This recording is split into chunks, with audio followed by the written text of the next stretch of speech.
Hey, good morning. We are back with another podcast of All About Nothing. And today, my co host is Kim. Kim does scrapbooking. So we're going to start right off. Introduce yourself, Kim. Hello, I'm Kim Hurd.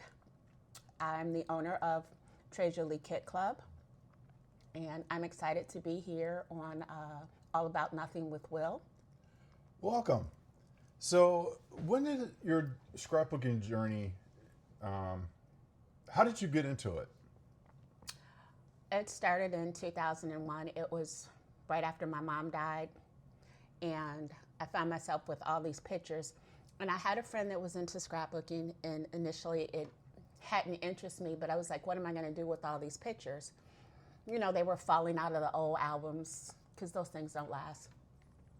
So I talked to her, and at the time, Michael's was the only thing available. We went over there, and I bought a bunch of stuff, and she sat down with me and kind of gave me the basics of it. And it grew from there. Okay. So, scrapbooking is about telling stories. I know you've been hired before to do other scrapbookings and wedding albums. How does that affect what you do in your business? As far as telling the story, Yeah. well, first of all, let's talk about the business because you said I do scrapbooking, but what is it that I really do? I provide monthly kits. I provide a kit for scrapbooking, a kit for card making, and a kit for mixed media because scrapbooking is kind of specific, but it's overall paper crafting.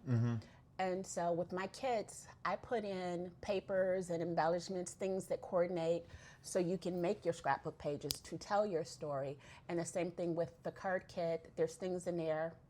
Well, actually, let me go back. That card kit is what we call cards, tags, and more kit. It's more about smaller projects.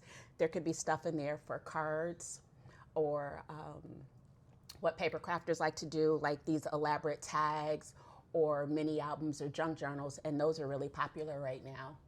And then the mixed media kit is all about using all these different mediums to create projects that you can actually use in scrapbooking or to create these artistic projects. That's where you can really explore your artistic side with the mixed media kit.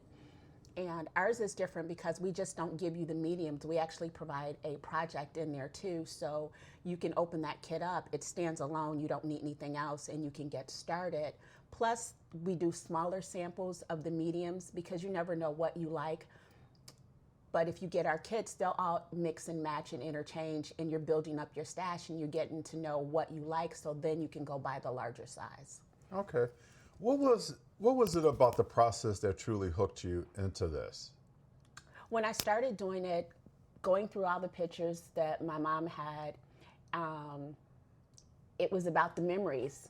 I was grieving, and this was a process that helped me get through that. And it was also something I didn't have to depend on anyone else for. It was me and my pictures and my memories and my paper. So it's kind of like therapy. It is. And actually, art and crafting is considered therapy. There are groups that do it with like veterans and things right now, too. So, yeah, crafting, plus it engages your mind and it engages your hands as well, too. Okay. As your skill grew, what products did you want more of? So you had to search different websites, craft products worldwide. What was your So talk about a little bit more, or tell the audience, like, how do you source these products? With the history of scrapbooking, when you say scrapbooking, especially back then, not as much so now, but in 2001, when I started, people would think of stay at home moms scrapbooking their kids in their school and their sporting events. So that's what the products leaned heavily towards. For lack of a better word, the products were a little more juvenile because they were geared towards kids. And I was looking for something a little more sophisticated, a little more artistic. So when I say juvenile, they had a lot of graphics on them that portrayed kids and sports and things like that. I was looking for something more so that had different graphics that leaned towards the shabby chic or vintage type. because there was scrapbooking within the African American community, but it was more so about generational scrapbooking. Old pictures and doing your family history. It really wasn't about your modern day life. And so finding things that fit into my life, because I don't have kids. Yes, I'm married. I don't have kids, but I do have memories that I want to preserve for us. We travel a lot. So it was trying to source those items that led me to find a kit club, because I didn't know anything about it. I was new, and they had the type of things that I was looking for. So I joined that kit club, which meant I was getting a box. I was paying for a box, and I was getting it every month. And it had these beautiful, vintage, shabby chic, very pretty, hence Très Jolie, very pretty, papers and embellishments in there, things that really made sense for me and inspired me. Okay. So how did you turn your personal passion into a business model? It was twofold. First part was, remember I talked about this kit club that I joined? Well, they went out of business. And so now I had to source all that stuff myself. And the second part was, I'd been retired from my main job for a year, and I'm not one to sit around. And I was looking for something to do, something that, one, I wasn't working for someone else. Two, something that I enjoyed and that I was passionate about. And three, something that would give me the flexibility to be able to do, plus still be able to have my own personal life. So I thought, you know what, this kit club has gone out of business. I wasn't their only subscriber, so I know there are other people out there that are still looking for this type of kit. So that's what led me into creating my own. So Très Jolie Kit Club encourages crafters to push beyond the boundaries of just creating in their comfort zone. What's the philosophy meaning, and what challenges you? Like I said, we do 3 different kits, and one of the things that intimidates people a lot is mixed media. And so by providing this kit and giving you everything, that's one of the ways I want you to get out of your comfort zone. You look at it and you go, that's really pretty, but I don't think I can do it. Sure you can. And to help them do that, I do have a YouTube channel, and I have videos there of using the products and creating projects. So when you get our kit, you get everything in it. You do not get step-by-step instructions to create exactly what we've created. We do our creations for inspiration from you. And yeah, we'll have videos up showing you how we did it if you want that. But we want you to take what we give you and take your pictures and use your imagination, and what we do is inspiration, and create your own. Because you're not competing with anyone when you're paper crafting. There's no competition. There's no right or wrong way. You do what you love. And if you don't like it, nobody knows about it. You start over. Or you just go over it. Or Yeah. You know what? And we always say there are no mistakes in crafting, just happy accidents. And so if you make a mistake, you just keep going with it, because nobody knows that you made a mistake. Right. That's smart. Many people struggle with their creative side, and they lack the confidence to create. What advice would you give someone who feels intimidated? I would tell them to start with kits once again, because now you're not in a store wandering the aisles trying to pick up things. Does this go with this? Does this go with this? We've already put everything together for you, and everything's going. But the other thing about it too is, crafters are hoarders, and we'll buy things and we'll say, oh, I'm going to save it for that perfect project. Well, there is no perfect project. They're all projects. But to keep yourself from doing that, again, get kits, because you've got X amount of papers, X amount of embellishments. Once you create with that kit, you really don't have anything left over, so you're not hoarding anything. Okay, all right. So a lot of people have picture albums. Like your grandmother, your mom, your dad, they would have picture albums. So is this a good way for them to, I would say, trim down other picture albums, maybe take 5 or 10 photos and create a scrapbook from that? Yes and no. If those albums are falling apart and if they're your parents or your grandparents, like I said, in 2001, the pictures were falling out of my mom's album. So that's why I wanted to do something else with them. So if you have those pictures and they're falling out, then I would say, yeah, take your favorites, create some pages, because you can, scrapbooking is art. And you can always put those pages in frames and they can be displayed all over. But now that we're in the digital age too, and people have to get those pictures off their phones now too. Yeah, because everybody exactly. now is storing pictures on their phones. I have over 10,000. It was interesting. I had to buy a hard drive to back up my pictures on my phone because I was out of cloud space. Yeah, I had over 15,000 photos. I'm also a photographer, and I'm recording, and I'm doing reels. So it was very interesting to have over 10,000 photos. So normally what I do is when I'm on a plane, that's when I start cleaning up my cloud space. And so now it's so easy for you to take a picture and don't like that one and take another one and take another one. And you can take some of those pictures off of your phone because there's tons of ways you can get those printed, and you can get them printed in a magnitude of sizes, and you can put them in, and you can create projects with them. You can create scrapbooks with them.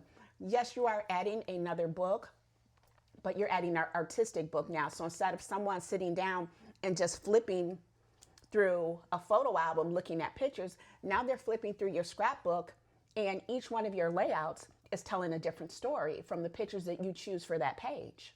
Yeah.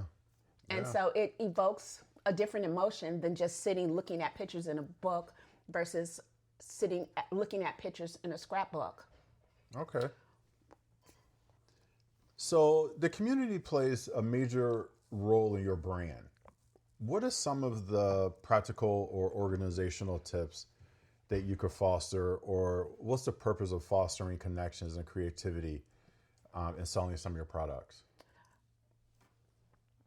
Because this is I'm sorry to cut you off, because this is a very small or niche group of people that's doing scrapbooking. It's not as small as people think. At one point, at the height, it was like a $5 billion business. Really? Yes, it was at the height of it. Now, with the economy and with the surgence of Amazon and Michael's and Hobby Lobby, the big box stores have pretty much put out a lot of the put them out of business, the small independent retailers. So there's still a few specific scrapbook stores, and there are a lot more online.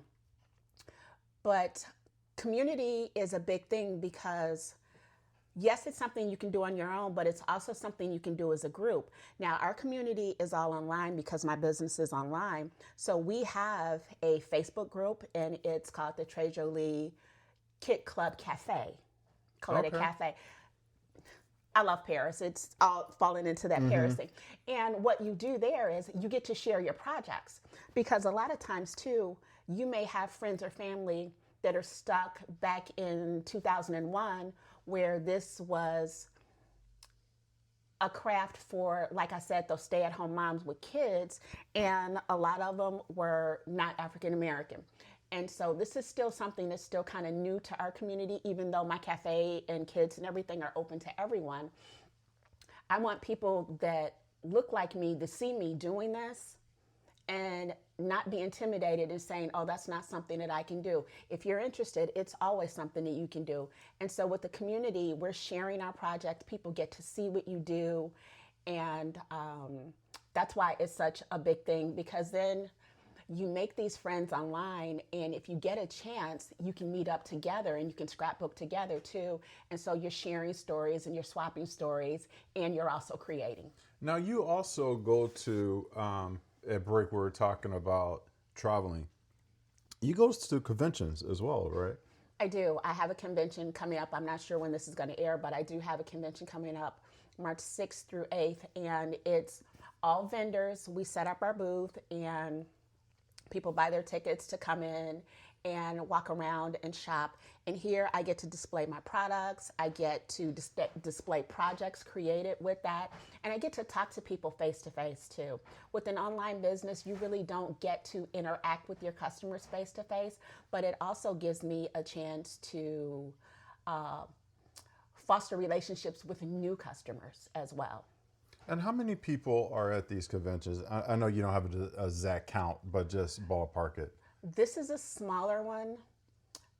And I know like Friday night, we do a thing and they're expecting like 80 people for Friday night where we do a make and take.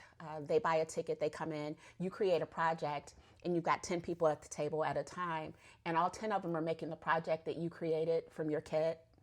And then they move around. And so by the time they're done, they have a project from all the vendors that signed up. And then the next 2 days, the showroom floor is open and easily 100, 200 people. But again, this is a smaller one. Some of the larger ones, they get closer to the thousands.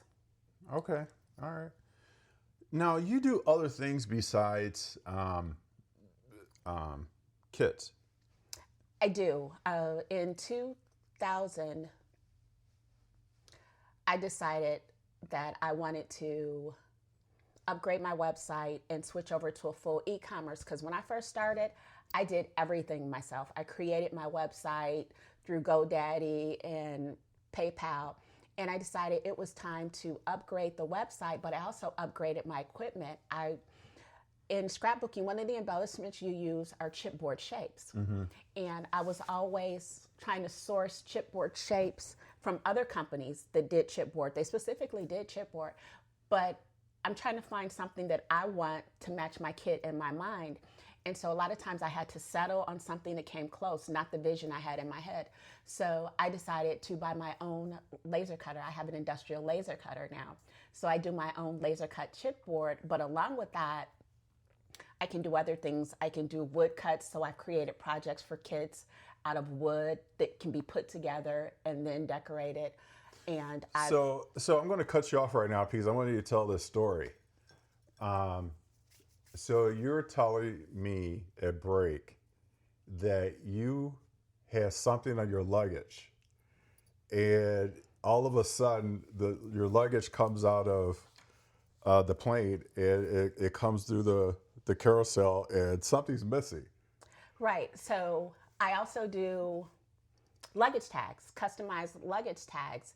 And they're different because on one side I have a design, but on the other side, instead of you putting your personal information out there, it just has a QR code that's linked to your personal information. So if your luggage gets lost, they can just scan the code instead of just your stuff being handwritten. And for me, as a sample, of course, I made my own, a little special. You made your luggage tag. Right. And it's got a cute little lady on it pulling a suitcase that says Travel Diva. And I hand painted it and everything on my own, so it's all sparkly and shiny and everything. And we took a trip, and actually made some for my husband too. We took a trip, and on our way home, coming home, when we got at the airport, our luggage came down and noticed our luggage tags were gone. So somebody gave those luggage tags to their wife. I'm just saying our luggage tags were gone. And so, of course, I had to make some more, and those disappeared too. So the luggage tags are really cute, but... So you're going to get somebody's luggage at your front door one day, huh?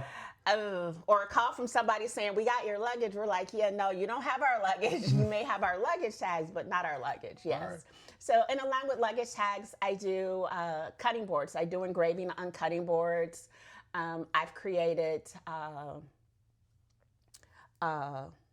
cell phone cases. You know, you see those wooden cell phone cases, and I've customized cell phone cases as gifts.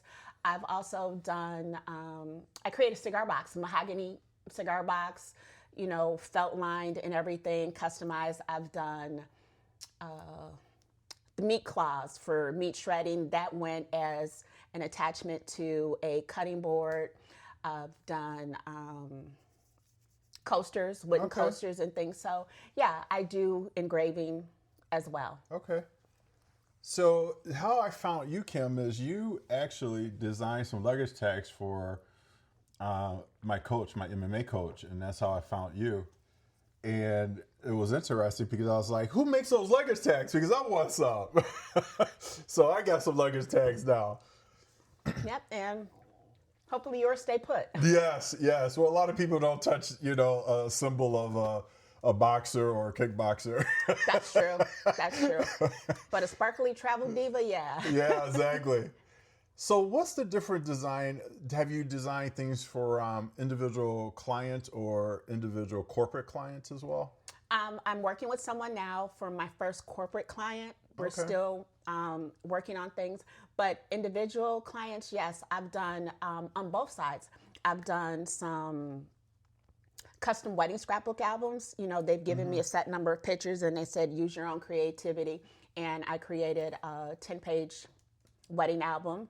Okay. But I've also done a lot of Christmas presents and birthday presents. People have come to me for cutting boards and cell phone cases. And I also heard through my boxing coach that you are the master at charcuterie boards. Tell everybody about that.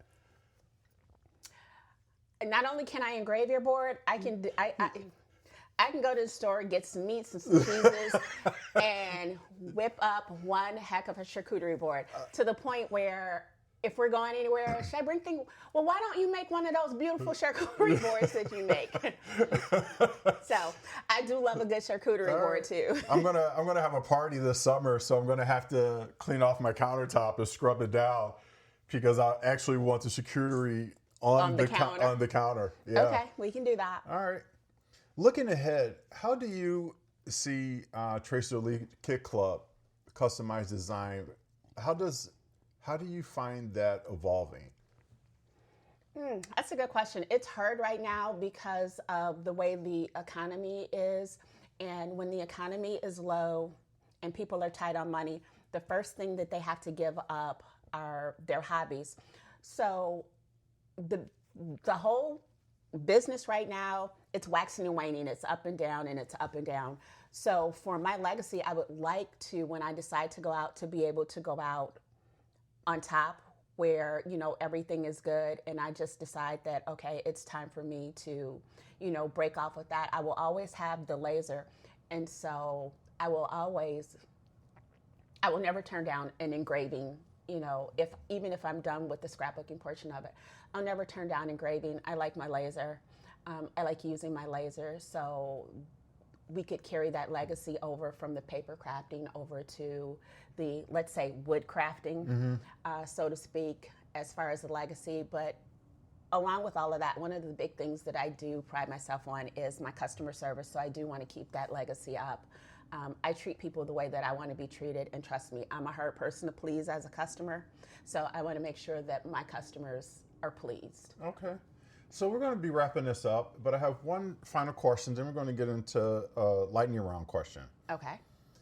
If you have a piece of advice that you want to pass on, that your mom, dad, brother, sister gave you in the past, and you want to pass that on, what would that be?